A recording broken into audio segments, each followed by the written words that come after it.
बिस्मिल्लाहिर्रहमानिर्रहीम। अस्सलाम वालेकुम। Myself Mohammad Shavez from Time Value Enterprises, और मैं उम्मीद करता हूँ आप सब लोग खैरियत से होंगे। व्यूअर्स, आज की हमारी इस वीडियो का जो टॉपिक है वो ये है कि प्राइवेट हाउसिंग सोसाइटीज़ को एनओसी लेना क्यों ज़रूरी है,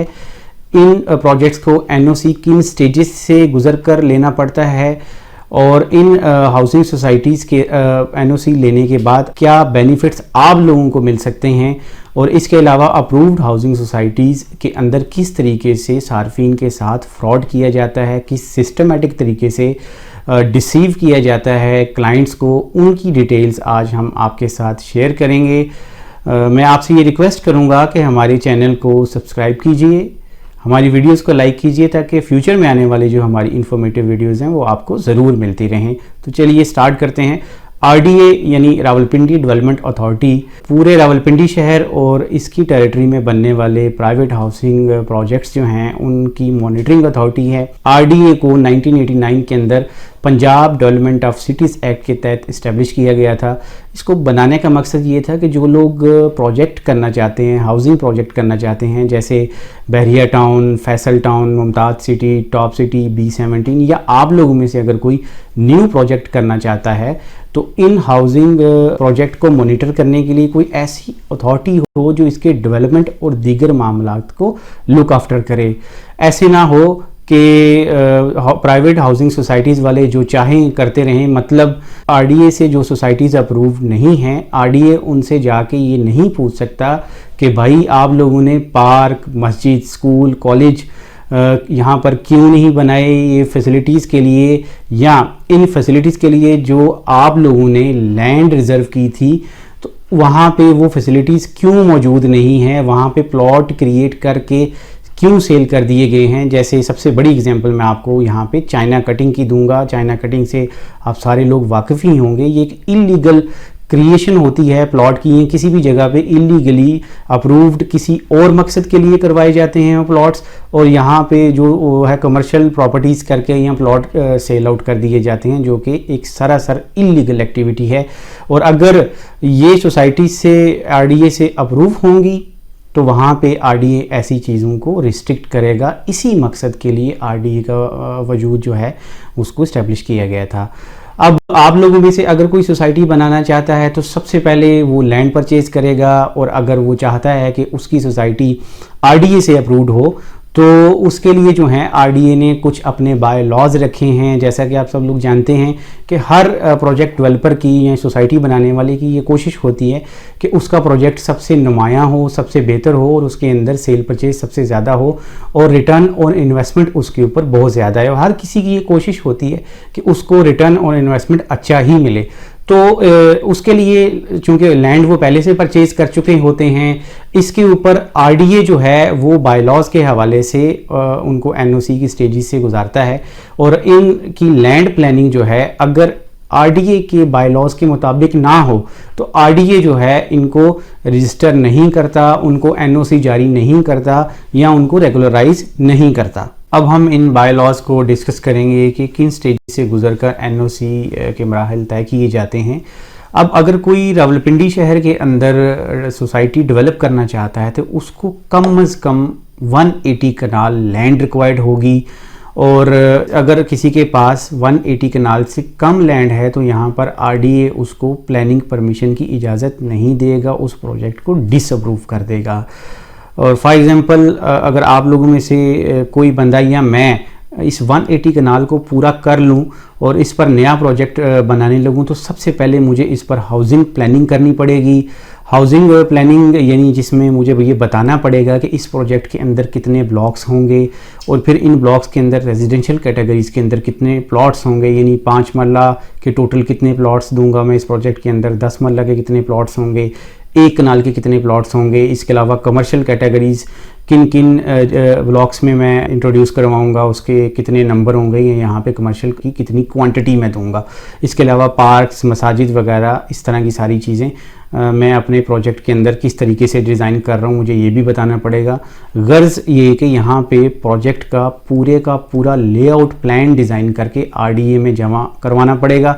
اور اس کے بعد یعنی کہ اس لے آؤٹ پلان کے اندر جو چیزیں ہیں ان میں سب سے پہلے انفراسٹرکچر پلان سبمٹ کروانا پڑے گا، جس کا مطلب یہ ہے کہ میرا مین بولے وارڈ جو ہے وہ 150 فیٹ کا ہوگا، 200 فیٹ کا ہوگا، 100 فیٹ کا ہوگا، 80 فیٹ کا ہوگا۔ اس کے علاوہ کم از کم اسٹریٹ کی وڈتھ 30 فیٹ ہوگی، یعنی کہ میرے پروجیکٹ میں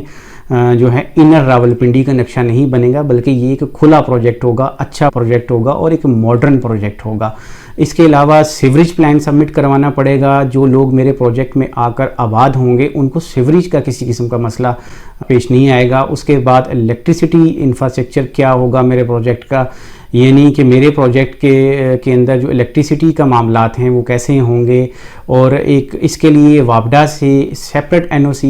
بھی لیا جاتا ہے جو کہ بہت ضروری ہوتا ہے، اور اس کے اوپر ایک الیکٹریسٹی کا لوڈ اپروو کروانا پڑتا ہے، اور اس کے بعد یہ بھی بتانا پڑتا ہے کہ میں ایک گریڈ اسٹیشن لگا رہا ہوں، اس کی پرائر اپروول جو ہے وہ اداروں سے لینی پڑتی ہے، یعنی واپڈا، آئسکو، لیسکو، جو بھی کنسرننگ ریلیونٹ ادارہ ہے۔ اور اس کے بعد یہ بتانا پڑتا ہے کہ جناب میں اتنے ٹرانسفارمر لگا رہا ہوں، اس لوڈ کو جو RDA کی جانب سے یہاں پہ ہر گھر کے مطابق ایک لوڈ اپرووڈ ہے کہ میں اتنے ٹرانسفارمر لگا کے اس لوڈ کو پورا کروں گا، تاکہ یہ نہ ہو کہ کل کو ریزیڈنٹس کے لیے سوسائٹی کے اندر الیکٹریسٹی کے مسائل کا سامنا کرنا پڑے اور وہ سوسائٹی اونر یا RDA کے خلاف کسی قسم کا احتجاج کریں۔ تو اس کے لیے ویورز میں آپ کو بتاتا چلوں، RDA یا گورنمنٹ کا کوئی بھی ادارہ یہ کبھی بھی یہ نہیں چاہے گا کہ اس کے خلاف کوئی پروٹیسٹ کریں یا اپروو پروجیکٹس کے اندر کوئی مسئلہ پیش آئے تاکہ ان کے اوپر کسی قسم کا پریشر آئے، وہ یہ کبھی بھی نہیں چاہتے۔ اس لیے وہ ہر پروجیکٹ کو بڑے کلوزلی آبزرو کرتے ہیں، اس کی ڈیولپمنٹ دیکھتے ہیں، اور اس کے بعد NOC کی سٹیجز سے اس پروجیکٹ کو گزار کے اس کو پلاننگ پرمیشن دیا جاتا ہے، پھر پلاننگ پرمیشن 2 دیا جاتا ہے، پھر لے آؤٹ پلان اپروو کیا جاتا ہے۔ یہ ساری سٹیجز ہوتی ہیں۔ اس کے بعد ایوریج پاپولیشن پلان سبمٹ کروانا پڑے گا، یعنی کہ فرض کریں کہ اگر میں نے اپنے پروجیکٹ کے اندر 3000 پلاٹس سیل کیے ہیں تو ان پلاٹس کے اوپر ایوریج پاپولیشن کی فورکاسٹنگ کروں گا کہ میرے اس پروجیکٹ کے اندر ان پلاٹس پر 12000 ریزیڈنٹس آئیں گے، اور ان ریزیڈنٹس کی ہیلتھ فیسلٹیز کے لیے سب سے پہلے میں ایک ہاسپٹل اپروو کرواؤں گا جو کم از کم 12000 بندوں کے لیے 100 بیڈ کا ہاسپٹل تو مجھے یہاں پہ لازمی اپروو کروانا پڑے گا۔ اس کے بعد ان لوگوں کے لیے مجھے اسکول اپروو کروانا پڑے گا، ماسک اپروو کروانا پڑے گی، پارک اپروو کروانا پڑے گا، کمرشل اپروو کروانا پڑے گا۔ تو جب یہ ساری چیزیں میں اپروو کروا لوں گا تو مجھے حالی یہ اپروو ہی نہیں کروانی، مجھے یہ بنانی بھی پڑیں گی ہر حال کے اندر، کیونکہ یہ ایک بائی لا ہے اور اس میں سے گزر کر ہی NOC میں حاصل کر سکوں گا۔ تو ویورز، جیسا کہ آپ جانتے ہیں کہ parks, mosques, road, commercial area, graveyard, یہ ٹوٹل لینڈ کا 40% جو ہے وہ آلریڈی ریزرو ہوتا ہے۔ اس میں سے سوسائٹی اونر کبھی بھی کوئی چیز سیل آؤٹ نہیں کر سکتا۔ اب ان ساری چیزوں کو دیکھنے کے بعد بھی، ان بائی لاز کو امپلیمنٹ کرنے کے بعد بھی RDA مجھ سے مزید 20% پلاٹس کو پلیج کرنے کی ڈیمانڈ کرے گا، اور ان پلاٹس کو اگینسٹ ڈیولپمنٹ کے پلیج کیا جائے گا، یعنی کہ ایز اے سیکیورٹی جو ہے آپ لوگوں کی سیکیورٹی کے لیے RDA پلیج کرے گا، اور جیسے جیسے میں ایز پر پرومس اپنی ڈیولپمنٹ کرتا چلا جاؤں گا یہاں پہ RDA یہ پلاٹس مجھے ریلیز کرتا چلا جائے گا۔ 20% پلاٹس کی پوزیشن کے بعد، یعنی ان کو پلیج کرنے کے بعد RDA جو ہے وہ پروجیکٹ کے اندر اس کو NOC جو ہے وہ ایشو کرے گا، اور یہ کہے گا کہ بھائی صاحب اب آپ جائیں اور اپنا پروجیکٹ جا کے بیچیں، سیل کریں یا اس کو مارکیٹ کریں۔ ریممبر، میں 20% پلاٹس جو پلیج ہوئے ہیں اس کو کبھی بھی سیل نہیں کر سکتا، اور اس کے لیے اب میں یہ کروں گا کہ میں جو اپنے پرومسز ہیں جس میں الیکٹریسٹی کا جال بچھا دوں گا، روڈز بنا دوں گا، سیوریج سسٹم بنا دوں گا، اور یہاں گیٹ بنا دوں گا، سیکیورٹی کے مسائل جو ہیں وہ دور کر دوں گا، یا کمیونٹی کے ارد گرد گیٹ بنانے کے بعد میں RDA کے اندر جاؤں گا اور ان سے یہ ریکویسٹ کروں گا کہ سر یہ ایز پر پرومس میں نے یہ ڈیولپمنٹس کر دی ہیں،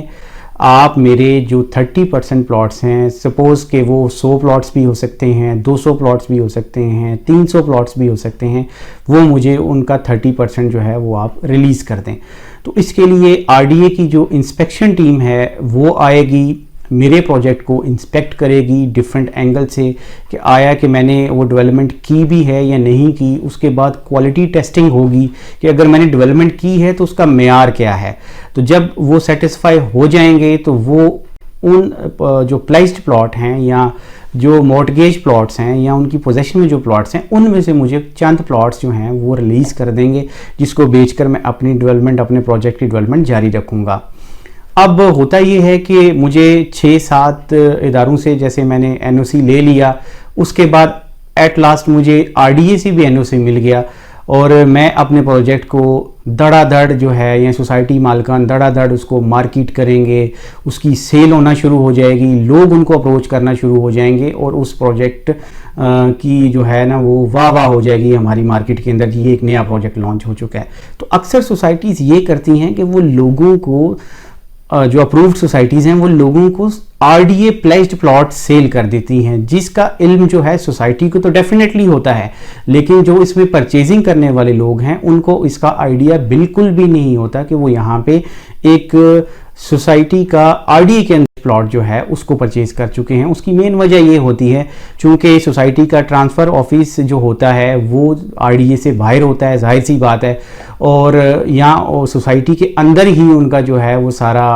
प्रोसेस होता है ट्रांसफ़र का। चूँकि एनओसी मिलने के बाद वो एक ऑटोनोमस बॉडी बन चुकी होती है, वो अपने जो मामलात हैं वो उनको ऑपरेशंस को सोसाइटी के अंदर या किसी सोसाइटी ऑफिस के अंदर ही परफॉर्म करती है। तो ये बेसिकली लोगों को आरडीए के प्लेस्ड प्लॉट बेचना एक सरासर इलीगल एक्टिविटी है, जिसकी इजाज़त आरडीए कम अज़ कम किसी तौर पर भी नहीं देता। और प्रोजेक्ट्स को एनओसी ही इशू तब इन्हीं मसाइल को एड्रेस करने के लिए मिलता है ताकि वो यहाँ पे किसी किस्म की इलीगल एक्टिविटी ना करें। तो जब एक आदमी सोसाइटी का आरडीए के अंदर प्लेस्ड प्लॉट परचेज कर लेता है तो वो एक इलीगल एक्टिविटी में ना चाहते भी इन्वॉल्व हो जाता है, और जिसमें कल को अगर आरडीए के अंदर ऐसे मामलात की कंप्लेंट हो जाए तो ना सिर्फ प्लॉट बेचने वाला बल्कि प्लॉट खरीदने वाला जो इंसान है, ये जो बंदा है, बेचारे ने पैसे भी दिए हैं, अपना सरमाया भी लगाया है, वो लगाने के बावजूद वो एक केस का सामना करना उसको पड़ सकता है, जो उसके लिए बहुत बड़ी परेशानी है। और ये एक किस्म का सिस्टमेटिक फ्रॉड है जिसको अप्रूव्ड सोसाइटीज़ वाले जानते हैं या फिर आरडीए जानता है, जिसके अंदर उनके जो लेआउट प्लान के अंदर प्लॉट्स प्लेस्ड पड़े हुए हैं। अब मेरी आपसे ये रिक्वेस्ट है कि काइंडली, आपका सरमाया बहुत कीमती है, आपने बड़ी मेहनत से कमाया है, तो आप यहाँ पे सिर्फ एक काम करें कि किसी भी अप्रूव्ड सोसाइटी के अंदर प्लॉट परचेज करने से पहले एट लीस्ट ये ज़रूर चेक करवा लें कि ये प्लॉट्स जो आप ख़रीद रहे हैं या जो जिस ब्लॉक के अंदर आप ख़रीद रहे हैं वो नंबर कहीं आरडीए के अंदर प्लेज्ड ना हो ऑलरेडी, क्योंकि वो इलीगल है उसको सेल करना। सोसाइटी रिस्ट्रिक्टेड है, उसको सेल नहीं कर सकती किसी तौर पे भी अनटिल अनलेस अप्रूवल ना हो आरडीए की जानिब से, वो प्लॉट क्लियर ना हो। तो मैं आपसे ये रिक्वेस्ट करूँगा कि जब भी आप इस तरह की परचेजिंग करने के लिए जाएं तो आप अप्रूव्ड सोसाइटीज़ के रेफरेंस के साथ साथ वहाँ पे आरडीए के अंदर या जो भी कंसर्निंग अथॉरिटी है, सीडीए है, एलडीए है, केडी है, कोई भी है, उसके अंदर जाके अपना प्लॉट नंबर ज़रूर वेरीफाई कर लें, या किसी अपने अजीज़ से वेरीफाई करवा लें, किसी अपने रियल इस्टेट कंसल्टेंट से वेरीफाई करवा लें कि कहीं आपको कल किसी किस्म की परेशानी का सामना ना करना पड़े। तो व्यूअर्स, आज की इस वीडियो को बनाने का मेन जो मेरा मकसद था, जो पॉइंट ऑफ व्यू था, कि आपको ये ज़रूर पता होना चाहिए कि सोसाइटीज़ को एनओसी लेना क्यों ज़रूरी है, इसके आपके लिए क्या बेनिफिट्स हो सकते हैं, और सोसाइटीज़ जो हैं वो किस तरीके से अपने क्लाइंट्स के साथ, अप्रूव्ड सोसाइटीज़ किस तरीके से फ्रॉड करती हैं, और ये ऐसा होता आया है। तो मेरी ये रिक्वेस्ट आपसे ये होगी कि काइंडली इस चीज़ को आप थोड़ी सी मेहनत करके इस परेशानी से आप बच सकते हैं। तो मैं ये उम्मीद करता हूँ कि आज की हमारी वीडियो आपको इन्फॉर्मेटिव लगी होगी, आपको पसंद आई होगी, और अगर आप ये समझते हैं कि हमारी ये कोशिश अच्छी थी तो मैं आपसे ये रिक्वेस्ट करूँगा कि हमारे चैनल को सब्सक्राइब कीजिए, हमारी वीडियोज़ को लाइक कीजिए, ताकि फ्यूचर में आने वाली हमारी जो वीडियोज़ हैं वो आपको ज़रूर मिलती रहें। Thank you so much for watching. Allah हाफिज़।